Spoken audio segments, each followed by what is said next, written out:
Hey guys, it's Rachel from the Little Ring Lamented in the La La Land book tag. This tag, if I'm looking down, also I'm looking at my phone, this tag was created by Gabby Reads. I was not tagged by anybody, but I'm going to put her video in the down bar. Definitely go check it out.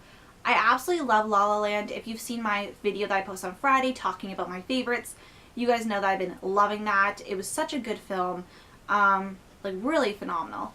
And so when I saw they had a book tag and I was doing a book tag this weekend, I thought I'd jump right on board. So number one is Mia, or Mia, yeah. I always think Maya, then if you're Mia. Name a character who never gives up on their dream. So I picked John Hammond from Jurassic Park by Michael Crichton. He is, in case you don't know, like the man who commissions a park. It's his dream. Or not really commissions a park, but you know. He's the one with the dream and the corporation that commissions the park. And he never gives up on his dream. He has the most outlandish dream, and he strives and fights for it. He never gives up on it. Even when it comes to life and death situations, he doesn't. He still stands firm with his, ideals. So he never gave up on it. So number two is Sebastian. Name a character who is extremely passionate about what they do. I picked Deacon Thorpe from Here's to Us by Ellen Hildebrand. Now he is a chef and he's extremely passionate about his job and what he likes to do. Like there's some hardships and stuff like that, but for the most part he's always been passionate about cooking. And I just picked him because I'm trying to pick different characters for my tags so you guys aren't seeing the same thing. But I do always have some of the same ones because some questions are similar to other ones I would answer, But Deacon for sure. City of Stars, a book that takes place in your favorite city. I don't really have a favorite city. Now, I live in a town and I would say that is my favorite place. And I know it's not a city, but I'm concluding it. And there are no books set in my town that I have read. And also I wouldn't tell you guys anyway because, safety. Not that I don't trust you guys not to, do anything, but I just like to keep where I live, anonymous, for security reasons. And basically it's my favorite. Like every time I think of maybe one day having to, well, I'll eventually have to leave probably, but thinking one day that I'll have to leave and live outside of it makes me really upset. I really just love, it's my home. And that's maybe because I have not been, I live in Ontario, Canada, so that's my province. And I've never left my province. I've only been 8 hours away from home. I've never been on a plane. This is my city. If I'd been traveling places, I feel like I'd have way more. But since I haven't traveled any place, I don't really want to say a city is my favorite until I experience it. And right now, my home is my favorite city. And yeah, I don't have a book for that. I really love home. I'm a really, familiar home person. I like to be comfortable in my surroundings. I know one day I'm going to have to leave them, but it's still going to be my favorite town ever. Even though it's not a city. But some people conclude it as a city, but it's way more town-like than city just because we're connected to a city. So, yeah, that's my answer for that. Me just gushing about my town. For musical, name a book you think would make a good musical. And I think 52 Reasons to Hate My Father by Jessica Brody would make a hilarious musical. This is about a girl who basically has to take on 52 jobs. And her father's making her do this because she has been an heiress, I believe, if I'm remembering correctly, because I haven't read this in a long time, all her life. And I just think it'd be funny to have musical centered around the jobs. She could be complaining about the jobs, doing all different careers. I just think it'd be a really funny, cute Broadway musical. 6, A Lovely Night, a book you thought you wouldn't like but ended up loving. And I picked Funny Boy by Shyam Salvadore. I'm probably butchering that, so sorry about that.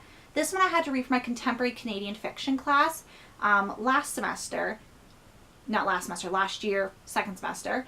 And basically, I wasn't sure about this one. Just looking at the cover, I was not super stoked for. I was oh, I probably won't like this, but I really ended up enjoying it. It's a really good piece of literature. It's not only entertaining, but it does have really good social messages and just stuff to think about. So I really enjoyed that. Moving on to number 7, Another Day of Sun, a book that takes place in sunny California. So LA Candy by Lauren Conrad obviously takes place in sunny California, and this is the first book in the trilogy. Number 8, Start a Fire. Name an underrated book that you think deserves more attention. And for that, I picked A Night In with Audrey Hepburn by Lucy Holiday. These books have such amazing covers. I feel like they should be talked about more on BookTube. I've said this before in a few videos, but BookTube is mostly, people reading YA. And I'm not trying to generalize here, but for the vast majority, a lot of people read YA for the bulk of their reading.